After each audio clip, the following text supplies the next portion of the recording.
रखी हैं, आपको सुनवाते हैं। भारत माता की, भारत माता की, भारत माता की, वंदे वंदे वंदे। नमः पार्वती पति हर हर।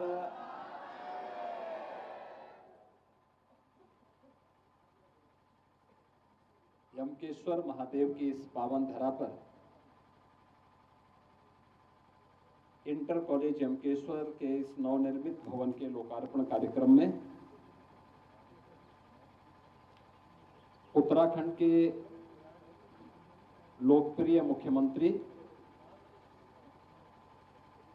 माननीय श्री पुष्कर सिंह धामी जी, उत्तराखंड के पूर्व मुख्यमंत्री, हरिद्वार संसदीय क्षेत्र के लोकप्रिय सांसद माननीय श्री त्रिवेंद्र सिंह रावत जी, उत्तराखंड शासन के लोकप्रिय शिक्षा और स्वास्थ्य के मंत्री डॉक्टर धन सिंह रावत जी, लोकप्रिय विधायक श्रीमती रेणु बिष्ट जी, भारतीय जनता पार्टी के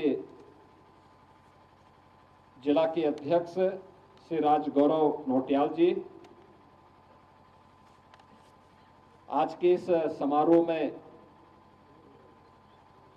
विद्यालय के प्रधानाचार्य श्री रौतेला जी, पूर्व विधायक श्रीमती विजया बड़थवाल जी,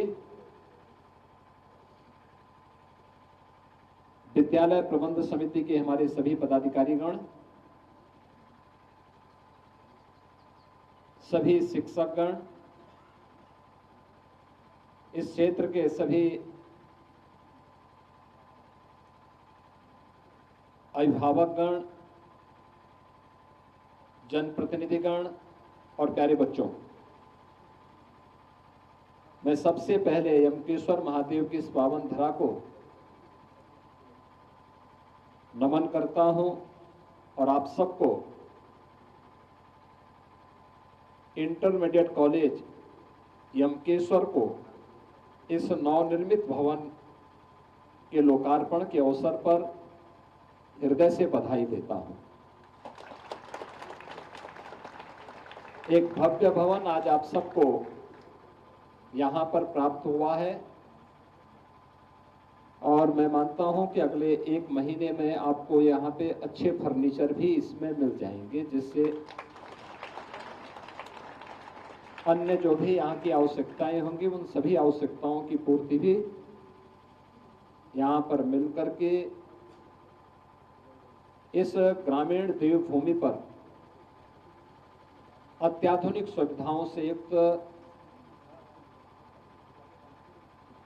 शिक्षा और स्वास्थ्य के इंफ्रास्ट्रक्चर पर जो डबल इंजन की उत्तराखंड सरकार का ध्यान है, उसके अनुरूप सुविधाएं इस विद्यालय में प्राप्त हों, ये सभी आपको प्राप्त होंगी।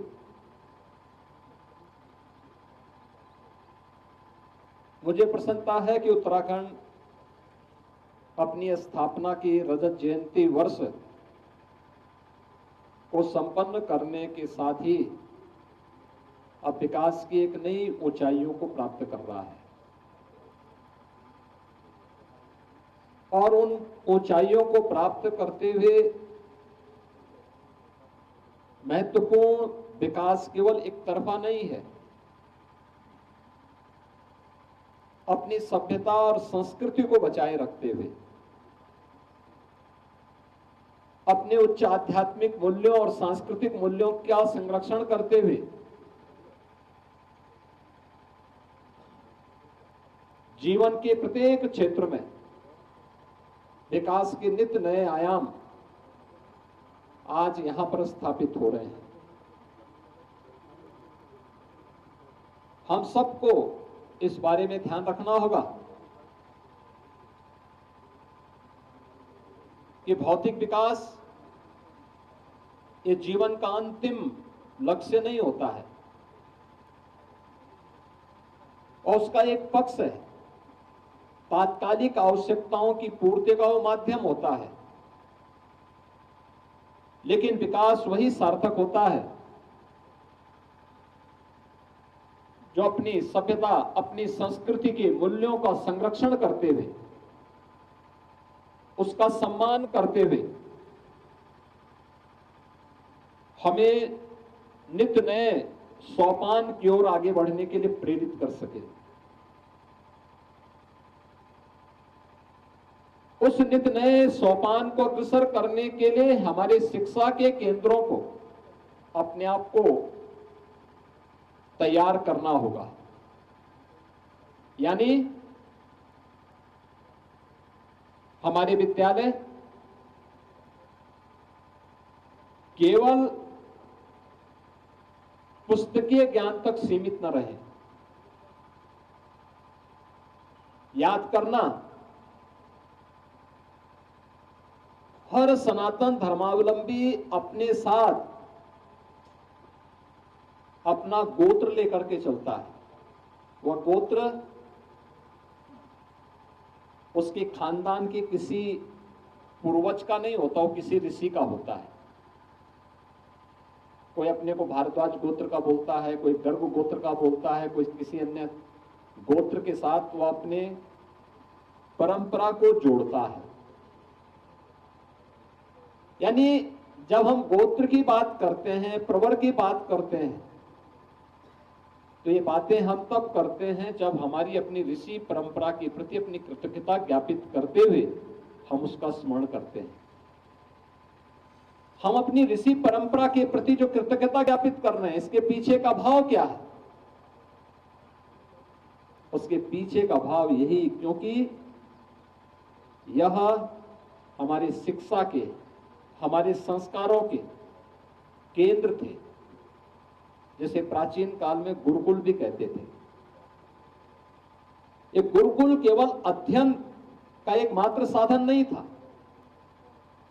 ये गुरुकुल शिक्षा भी केंद्र थे, शिल्प के भी थे, कृषि के भी थे, आयुर्वेद के भी थे। जीवन में पारंगत बनाने के वे केंद्र बिंदु थे, जहां से निकला हुआ पढ़ा हुआ छात्र कहीं भी अपने आप को जीवन संग्राम में असहाय नहीं पाता था। उसके लिए कोई कार्य छोटा नहीं था, उसके लिए कोई कार्य कठिन भी नहीं था। और जब भी किसी व्यक्ति के लिए कोई कार्य न छोटा होता है, न चुनौतीपूर्ण होता है, तो उसको सफल होने में दुनिया की कोई ताकत रोक नहीं सकती है। याद रखना, जीवन में वही सफल हुआ है जिसने सदैव सकारात्मक भाव के साथ अपनी सीढ़ी चढ़ने का प्रयास स्वयं किया है। बैसाखी के भरोसे नहीं, अपने पुरुषार्थ से, अपने परिश्रम से, अपनी मेहनत से। और यह हमारा सौभाग्य है कि वर्तमान में भारत का नेतृत्व एक ऐसे राष्ट्र ऋषि से नरेंद्र मोदी जी के हाथों में है, जो भारत को विकास की नई नित नई ऊंचाइयों की ओर लेके जा रहे हैं। राष्ट्रीय शिक्षा नीति 2020 इसी ओर हम सबका ध्यान आकर्षित करती है, जहां पे है कि विद्यालय केवल पुस्तकीय ज्ञान तक सीमित नहीं रहेंगे, व्यवहारिक जानकारी भी उसको होनी चाहिए। और हम लोगों को उस ओर जाना होगा। हमारे विद्यालय में आखिर स्किल डेवलपमेंट के कार्य हो सकते हैं, और मुझे प्रसन्नता है उत्तराखंड सरकार ने उस दिशा में आगे कार्य बढ़ाया है। विद्यालय में स्किल लैब है, स्मार्ट क्लासेस है, डिजिटल लाइब्रेरी है।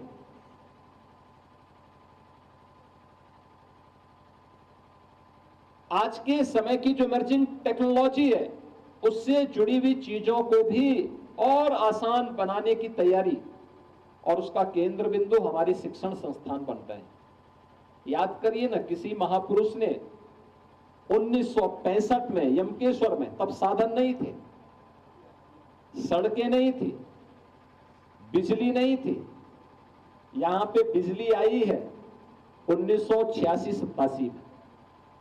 उससे पहले लालटेन जलती थी, केरोसिन से, लालटेन से उस समय की पूरी पीढ़ी पड़ी। आज गांव-गांव में बिजली है, गांव-गांव में पेयजल की साथ व्यवस्था है, गांव-गांव में सड़कें जुड़ी हुई हैं, आवागमन आसान हुआ है। हम लोग यमकेश्वर में जब आते थे मेले के अवसर पर, बहुत कठिन कार्य था। शिवरात्रि के अवसर पर यहां मेला लगता था और मेले के अवसर पर नदी में पानी होता था, तब भी हजारों की संख्या में लोग यहां पे यमकेश्वर महादेव के मंदिर में आके दर्शन करते थे, जल चढ़ाते थे, मेला में भ्रमण करते थे और फिर आपस में मिलकर के वापस अपने घर जाते थे। पैदल ही जाते थे, पैदल ही आते थे, आवागमन के साधन नहीं थे। आज देखिए कितनी अच्छी कनेक्टिविटी हो गई, कितने अच्छे साधन हो गए। आप कहीं से भी आ सकते हैं, इधर बिथियाणी की ओर से भी आ सकते हैं और इधर से भी, मुझे लगता है उत्तर दिशा से भी एक रास्ता बना हुआ है, जहां से मैं भी, जब हम लोग आ रहे थे तो मैं देख रहा था वहां से भी काफी वाहन आ रहे थे। वास्तव में 1965 में स्थापित इंटर कॉलेज और 1965 में इस स्थापित इंटर कॉलेज पुराना भवन था, जर्जर भवन था। आज यहां पे भव्य भवन आपके पास आ गया है। सरकार जो आपको सुविधा दे रही है, उस सुविधा के अनुरूप शिक्षा की क्वालिटी को ठीक करना इस शिक्षकों का दायित्व भी है और उसके अनुरूप मनोयोग से पढ़ना ये छात्रों का दायित्व भी है। हमारे शिक्षा के केंद्र हमारी संस्कृति और सभ्यता के भी आधार स्तंभ बने, क्योंकि हमें अपनी शिक्षा को संस्कारों के साथ जोड़ना है। अक्सर होता है जब हम लोग विद्यालय की व्यवस्था की बात करते हैं तो बहुत सारे कुछ लोग ऐसे हैं जो अधकचरे ज्ञान के साथ आते हैं, तो कहते हैं कि आखिर सरस्वती वंदना क्यों होनी चाहिए, प्रश्न उठाते हैं, राष्ट्रगान और राष्ट्रगीत पर प्रश्न उठाते हैं। याद रखना, ये हमारे संस्कार के प्रतीक है, मातृशक्ति के प्रति हमारे मन में श्रद्धा के भाव से हम सबको जोड़ते हैं। हमने ज्ञान के अधिष्ठात्री देवी के रूप में मां सरस्वती को पूजा है और मां सरस्वती ये तो नहीं बोलती है कि कौन व्यक्ति, कौन जाति, कौन मत और कौन मजहब है। जो मेहनत करेगा, जो सही दिशा में सोचेगा, सकारात्मक भाव के साथ कार्य करेगा, मां सरस्वती की कृपा उस पर उसी प्रकार से बरसती हुई दिखाई देगी। उसकी कृपा में भेद नहीं है, भेद लेने वाले के मन में है। जो लेना नहीं चाहता है उसको कोई जबरदस्ती नहीं दे सकता है, लेकिन मां तो कृपा बराबर बरसाती है। महादेव के मंदिर में जो आएगा वही तो आशीर्वाद प्राप्त करेगा, जो आएगा ही नहीं वह उससे वंचित ही रहेगा, क्योंकि उसके मन में नकारात्मकता है। नकारात्मकता जीवन में हमेशा व्यक्ति को पतन की तरफ लेके जाती है, दुर्गति की तरफ लेके जाती है। सकारात्मकता हमारी गति को प्रगति की तरफ बढ़ाती है। यह हमें तय करना है कि हमें प्रगति अच्छी लगती है या दुर्गति अच्छी लगती है। अगर प्रगति चाहिए तो सकारात्मक सोच बनाइए, दुर्गति की ओर कोई जाना चाहता है तो नकारात्मक सोच के साथ कार्य करें। और यह दृष्टि जब भी हमारे मन में होगी कि हमें अपने देश के लिए कुछ करना है। उत्तराखंड की भूमि तो वैसे भी देवभूमि है, यहां का नौजवान देश की सीमाओं पर देश की रक्षा करता है। जीवन के जिस भी क्षेत्र में गया है उसने अपनी प्रभावी उपस्थिति से देश को, समाज को एक नई दिशा दी है, उसको आगे बढ़ाने में मदद की है। यहां के हिमालय से निकला हुआ जल पूरे उत्तर भारत की भूमि को उपजाऊ बनाता है, देश का पेट भरता है, दुनिया के लिए खाद्यान्न आपूर्ति का एक माध्यम बनता है, बागवानी का एक माध्यम बनता है। इस प्रकार का इंफ्रास्ट्रक्चर हर स्तर पर हो, इस सरकार चाहती है। सरकार सहयोग भी देना चाहती है। हम सबका दायित्व बनता है कि उसका उपयोग हम करें। बच्चों को गांव में रह करके पढ़ाने की प्रवृत्ति के साथ जोड़ें। याद रखना, ये गांव हमारी सभ्यता के मूल हैं। मूल जितना मजबूत होता है, जितनी गहरी होती है उसकी जड़ें, उतना ही पेड़ फलता फूलता है और आगे बढ़ता है। याद रखना, नींव जितनी कमजोर होगी भवन उतना ही कमजोर हो जाएगा। मूल जितनी कमजोर होगी उतना ही पेड़ आसानी से किसी झंझावात और तूफान की चपेट में आ जाएगा। हमने देश को, अपनी संस्कृति को, अपने समाज को किसी झंझावात और किसी तूफान की चपेट में नहीं आने देना है। गांवों को प्लान से बचाना पड़ेगा। गांवों को शिक्षा के, नवाचार के, शोध के एक नए केंद्र के रूप में विकसित करना पड़ेगा। हमारे गांव फिर से ग्राम स्वराज की उस परिकल्पना को साकार करें जिसके लिए हमारा गांव जाना जाता था। एक आधार था, स्वावलंबन था, उसमें आत्मनिर्भरता थी, उसमें सब कुछ था। मुझे याद है बचपन में हमने इसी क्षेत्र में जब जन्म लिया था, हमारी निर्भरता सरकार पर 0% हुआ करती थी। यानी कोई भी कार्य के लिए सरकार पर निर्भरता नहीं, गांव के लोग मिलकर के अपने सारे कार्यों को संपन्न करते थे। इस पूरे क्षेत्र में भी हम लोग देखते थे, सरकार पर कोई निर्भरता नहीं होती। गांव की सड़क भी गांव के लोग मिलकर बना लेते थे। सरकार कभी कभी आती थी उस समय, तो जनप्रतिनिधियों के दर्शन, अब तो देखो, मैं देख रहा था यहां पे यहाँ के विधायक नाम ले लेकर के पुकार रही थी सबका। और जब हम लोग 1980 के दशक में देखते थे तो विधायक और सांसद का दर्शन चुनाव के समय होता था 5 साल में, बाकी कभी नहीं दर्शन होता था, कभी नहीं दर्शन होता था। आज तो अगर 1 महीने अगर विधायक नहीं आए तो हर व्यक्ति आंखें लाल पीला करके बैठ जाएगा कि देखो नहीं आया। लेकिन आज हर जनप्रतिनिधि, एक एक कार्यकर्ता का, क्षेत्र के जनप्रतिनिधियों का, ग्राम प्रधान कौन है, जिला पंचायत सदस्य कौन है, ब्लॉक प्रमुख कौन है, क्षेत्र पंचायत के सदस्य कौन है, उन सबका नाम ले लेकर के बुला रही थी, पूछ रही थी। ये चीजें क्या दिखाती हैं कि संवाद सरकार के स्तर पर, जनप्रतिनिधियों के स्तर पर बढ़ा है। पहले लोग दिखाई नहीं देते थे, लेकिन अपने गांव को आत्मनिर्भर बनाने के बजाय उनकी निर्भरता सरकार पर ज्यादा कर दी। सरकार, हर चीज के लिए सरकार को दोषी देना, हर कार्य के लिए दूसरों पर निर्भर होने की प्रवृत्ति हमारे समय में कभी नहीं था, कभी नहीं। मुझे याद है हम लोग कभी किसी कार्य के लिए सरकार से कोई मांग नहीं करते थे, कभी नहीं मांग करते थे। एक बात, महीने में एक बार केरोसिन मिल जाए उतना पर्याप्त है, बाकी किसी चीज के लिए नहीं।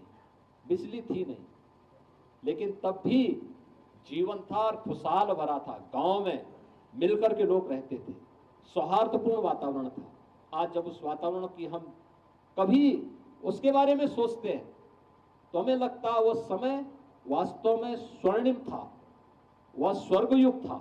और आज जब कलह देखते हैं, आपस में मारकाट देखते हैं, भाई भाई में विवाद देखते हैं, अव्यवस्था देखते हैं, इन चीजों को लेकर के पारिवारिक कलह देखते हैं, तब लगता है कि ये विकास नहीं है, ये वास्तव में यही तो उस नकारात्मकता से, भौतिकता से उपजीवी नकारात्मकता है जो व्यक्ति की प्रगति को नहीं, ये उसको दुर्गति की ओर लेके जा रहा है। हमें उससे बचना होगा। अपने शिक्षण केंद्रों को आगे बढ़ाना पड़ेगा और खूब मेहनत करनी पड़ेगी। हमारे शिक्षकों को मेहनत करने से, सरकार के साथ तालमेल बिठा करके सरकार के हर एक कार्यक्रम को लागू करने के साथ ही एक अभ्यास के साथ जुड़ना पड़ेगा। देखिए, कुछ भी करने से, प्रयास करने से सब कुछ प्राप्त किया जा सकता है, सब कुछ प्रयास किया जा सकता है।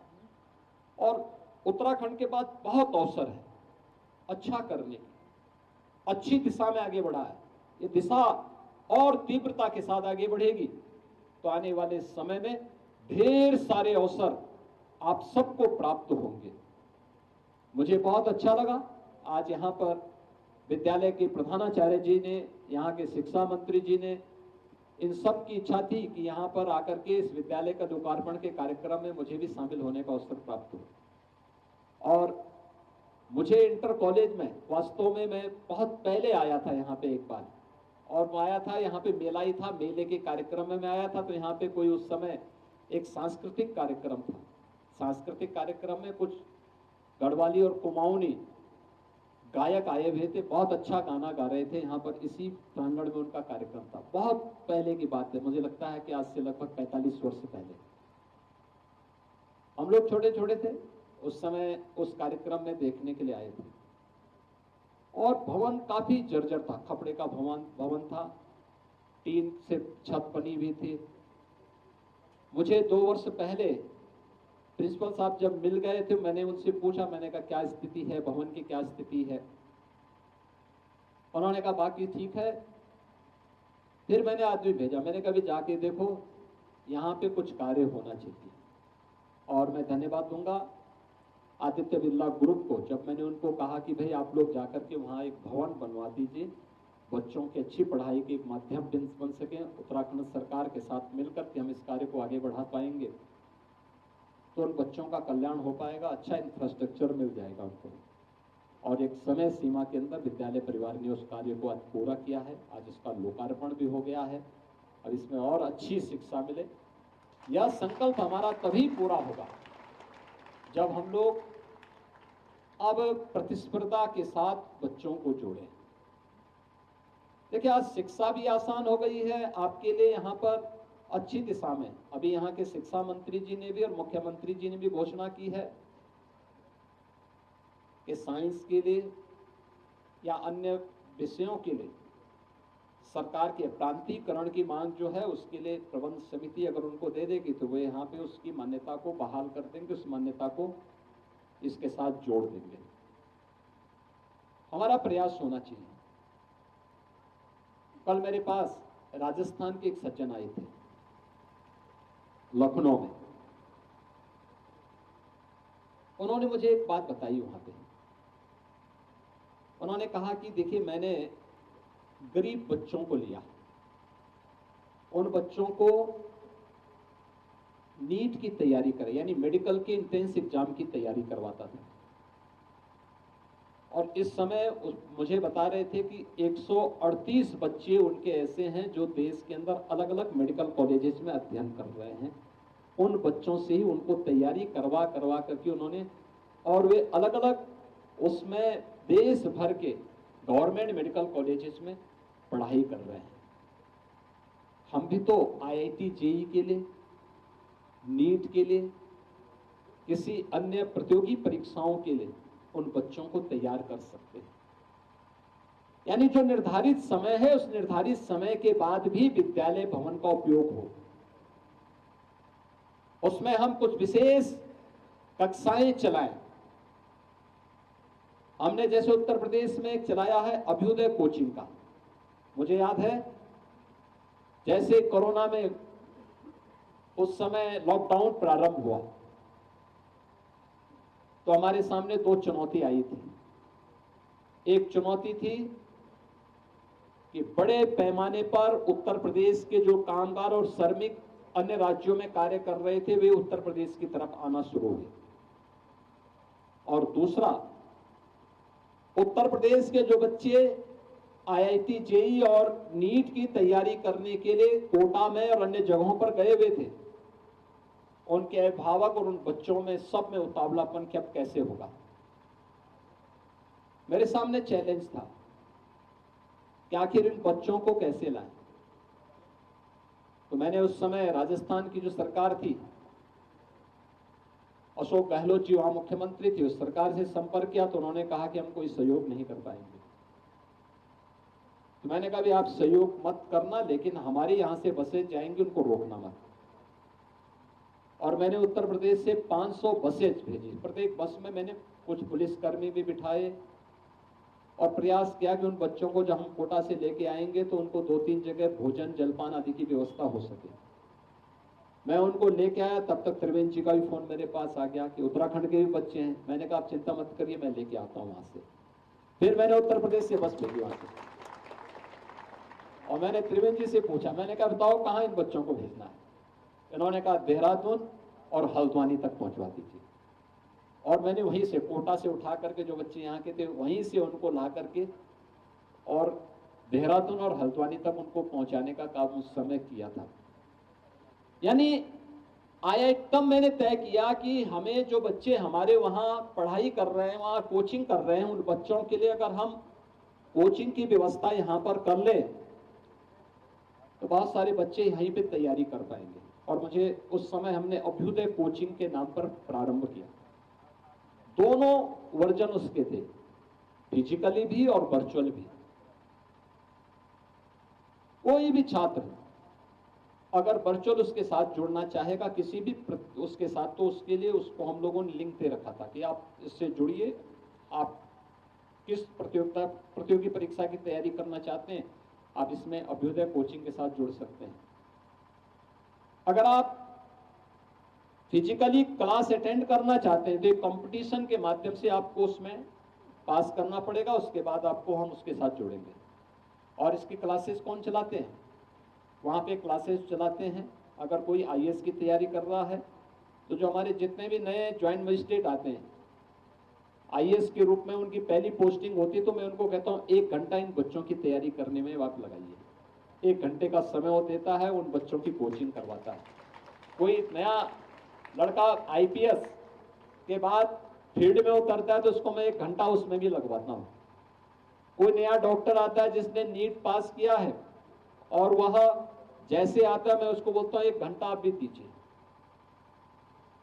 आईआईटी जेई से पास आउट लड़कों को मैं 1-1 घंटा सभी को जोड़ करके करता हूं, किसी एक अधिकारी को वहां का नोडल अधिकारी बना करके।